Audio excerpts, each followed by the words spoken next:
오늘 하나님께서 우리에게 주시는 말씀은 로마서 3장 29절에서 31절까지 말씀입니다.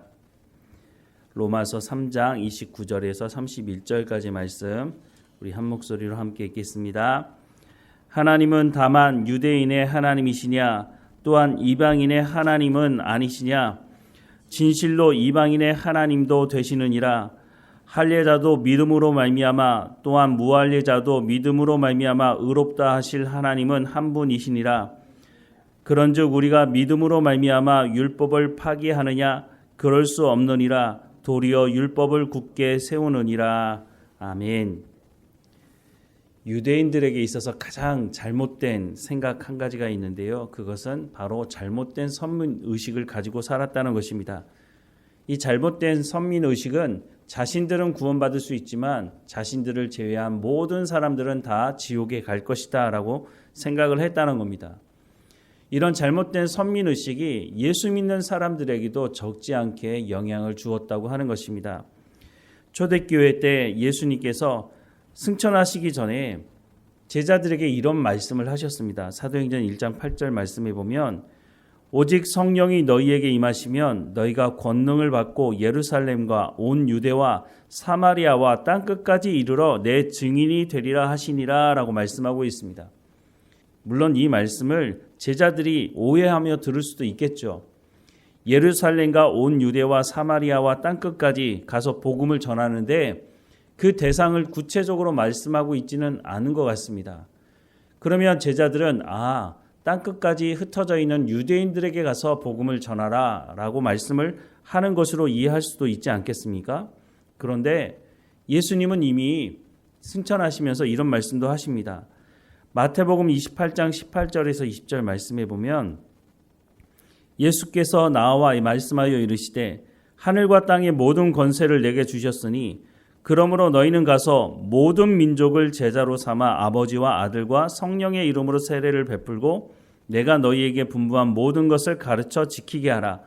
볼지어다 내가 세상 끝날까지 너희와 항상 함께 있으리라 하시니라 라고 말씀하고 있습니다. 분명히 예수님 뭐라고 말씀하십니까?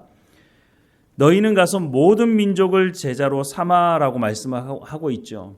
여기에 유대인들만 하나님의 복음을 들어야 된다 이렇게 말씀하고 있지 않다는 겁니다.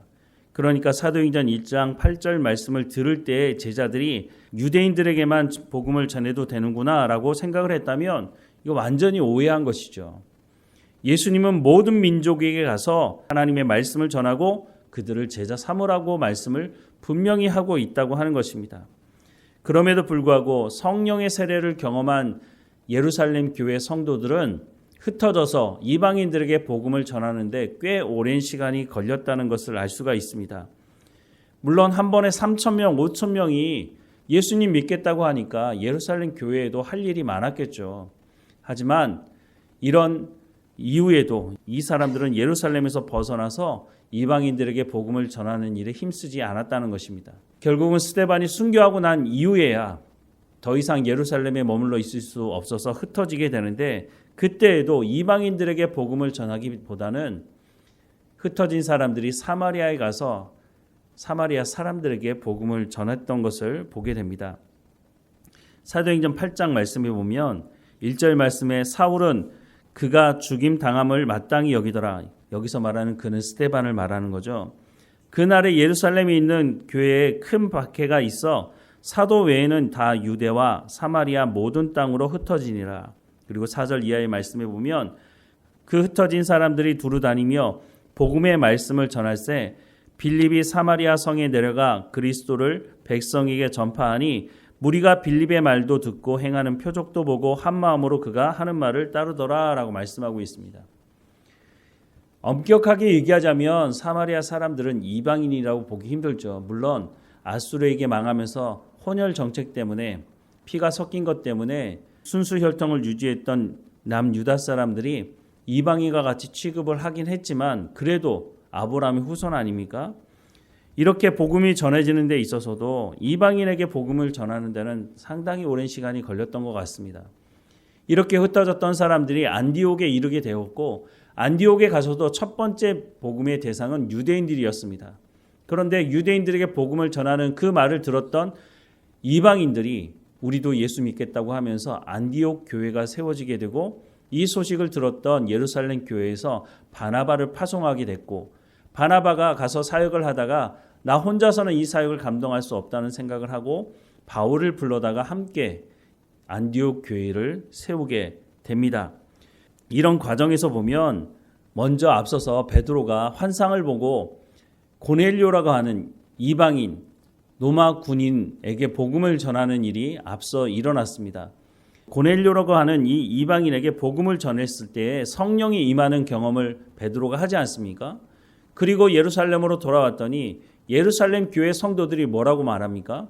어떻게 이방인에게 복음을 전하고 이방인과 함께 밥을 먹었느냐라고 하면서 베드로를 비난하고 있다는 것을 성경은 말씀하고 있는데요. 사도행전 11장 1절부터 2절 말씀해 보면 유대에 있는 사도들과 형제들이 이방인들도 하나님의 말씀을 받았다함을 들었더니 베드로가 예루살렘에 올라갔을 때 할례자들이 비난하여라고 말씀을 하고 있습니다. 아니 이방인들도 복음을 듣고 예수님을 믿게 됐다고 하면 감사해야 되지 않겠습니까? 예수님이 승천하시면서 뭐라고 말씀하셨다고요? 모든 민족에게 가서 하나님 말씀을 전하고 제자 삼으라고 말씀하셨으니 야 이렇게 하나님께서 복음을 전하게 하시는구나 라고 생각을 해야 될 텐데 오히려 이방인에게 복음을 전한 베드로를 비난했다고 성경은 말씀하고 있습니다. 이렇게 잘못된 선민의식을 고치는 데 상당히 오랜 시간이 걸렸다는 것을 알 수가 있죠. 바울과 바나바가 전도여행을 다니면서 이방인들에게 복음을 전하고 1차 전도여행을 마치고 예루살렘에 돌아왔을 때 한 가지 문제를 해결해야 했습니다. 그것은 바로 할례 문제였습니다. 예루살렘에 예수 믿는 사람들은 특별히 할례파 유대인들 예수 믿는 사람들은 이방인들도 예수를 믿는 것 그것까지는 허용해 주겠지만 반드시 할례를 받아야 된다라고 주장을 한 것 때문에 이방인 선교에 큰 걸림돌이 되었다고 하는 것입니다. 그런데 사도행전 15장에 보면 더 이상 이방인들에게 할례를 문제 삼지 말자라고 결정을 내리게 되는 것을 봅니다. 사실 따지고 보면 하나님께서 아브라함을 부르실 때부터 이방인에 대한 구원을 말씀하고 있지 않았습니까? 창세기 12장 3절 말씀해 보면 너를 축복하는 자에게는 내가 복을 내리고 너를 저주하는 자에게는 내가 저주하리니 땅의 모든 족속이 너로 말미암아 복을 얻을 것이라 하신지라 라고 말씀하고 있습니다. 하나님께서 아브라함과 아브라함의 후손을 통해서 모든 민족에게 복을 주시겠다라고 말씀하고 있습니다. 여기서 말하는 복이 도대체 뭘까요? 물질적인 복일까요? 그러면 아브라함 때문에 우리가 잘 먹고 잘 살고 있습니까? 우리가 물질적인 풍요를 누리고 있습니까? 그렇지는 않지 않습니까? 여기서 말하는 복은 하나님께서 아브라함의 후손 중에 메시아, 구원자를 보내시겠다고 하는 약속의 말씀을 하고 계시는 것이죠. 그래서 예수님이 이 땅에 오셨고 예수님이 십자가에 못 박혀 죽으심으로 말미암아 인간의 죄의 문제를 해결하시고 그 십자가 사건을 믿고 하나님 앞에 부름받은 하나님의 사람들이 예수 그리스도를 구주로 영접하고 하나님의 자녀가 되는 것, 이것이 하나님께서 아브라함을 부르실 때 그 복을 말하는 것이 아니겠습니까? 그럼에도 불구하고 성령의 체험까지 한 초대교회 예루살렘 성도들은 이방인들에게 복음을 전하는 것에 대해서 상당히 어려운 마음이 있었던 것으로 보여집니다. 사람의 생각이 바뀐다는 것이 이렇게 쉽지가 않아 보입니다. 바울은 하나님께서 예수 그리스도를 통해서 구원을 베푸신 것이 유대인들에게만 한정된 것이 아니다라고 하는 것을 오늘 본문에서도 말씀하고 있는데요. 29절과 30절 말씀해 보면 하나님은 다만 유대인의 하나님이시냐 또한 이방인의 하나님은 아니시냐 진실로 이방인의 하나님도 되시느니라. 할례자도 믿음으로 말미암아 또한 무할례자도 믿음으로 말미암아 의롭다 하실 하나님은 한 분이시다라고 말씀하고 있습니다. 할례자도 무할례자도 모두가 다 예수 그리스도의 십자가 사건을 통해서 부름받았고 그 예수 그리스도의 십자가 사건을 믿는 사람들, 앞서 말씀을 봤지만 이것을 믿음의 법이라고 말하고 있지 않습니까? 하나님께서 율법이 아닌 예수 그리스도의 십자가 사건을 통해서 구원을 얻을 수 있는 길을 열어두신 것, 그 길로 부름받은 사람들이 하나님 앞에 구원받을 수 있는데 그 대상이 유대인들만이 아니라 모든 사람들, 이방인들을 포함한 모든 사람들이 이 구원 가운데 초대된 것이 아니냐라고 말씀을 하고 있다고 하는 것이죠. 바울 사역에 있어서 이 예루살렘 교회와 이방인 교회가 연합하는 것은 참 중요한 문제였습니다. 바울이 본격적으로 이방인 교회를 세우고 이방인들에게 복음을 전하면서 가장 큰 걸림돌이 되었던 것이 바로 예루살렘 교회와 연합되지 못한 모습이었다고 하는 것입니다. 그래서 바울은 사역을 하면서 예루살렘 교회와 이방인 교회가 어떻게 하면 연합할 수 있을까? 여기에 큰 관심을 가지고 사역을 했다는 것을 알 수 있는데요. 한 번은 큰 흉년이 닥쳐서 예루살렘 교회가 경제적으로 큰 어려움을 당한 적이 있습니다. 사도행전 11장 27절에서 30절 말씀해 보면 그때 선지자들이 예루살렘에서 안디옥에 이르니 그 중에 아가보라 하는 한 사람이 일어나 성령으로 말하되 천하의 큰 흉년이 들리라 하더니 글라우디오 때에 그렇게 되니라. 제자들이 각각 그 힘대로 유대에 사는 형제들에게 부조를 보내기로 작정하고 이를 실행하여 바나바와 사울의 손으로 장로들에게 보내니라 라고 말씀을 하고 있습니다. 흉년이 닥치자 예루살렘 교회는 사실 유대주의자들 때문에 경제적인 활동을 하기도 어려운 교회였습니다. 그런데 흉년까지 닥치자 경제적으로 어려움을 당한 모습을 바로 안디옥 교회 성도들이 보면서 우리가 예루살렘 교회를 돕자라고 헌금을 했고 그 헌금을 바나바와 바울이 가지고 예루살렘을 방문하게 되었다라고 말씀을 하고 있습니다. 이것이 사도행전 11장 후반부에 기록된 말씀이고요.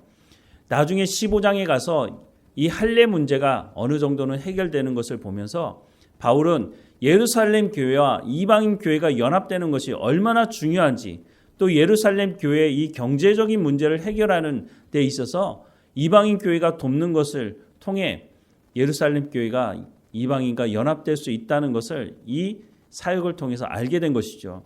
그래서 이후로도 예루살렘 교회가 경제적으로 여전히 어려운 것을 보면서 자신이 개척한 이방인 교회들을 향해서 우리가 한 형제된 예루살렘 교회 이 교회를 구제하고 우리가 도와야 되지 않겠느냐라고 말씀을 전했고 그래서 많은 교회가 이 일에 동참했던 것을 알 수가 있는 거죠. 3차 전도행을 마치면서 사도 바울은 예루살렘 교회에 방문하게 되는데 예루살렘 교회로 가는 가장 중요한 이유 중에 하나가 이 이방인 교회가 헌금한 그 헌금을 가지고 예루살렘 교회를 가고 있었다고 하는 것입니다.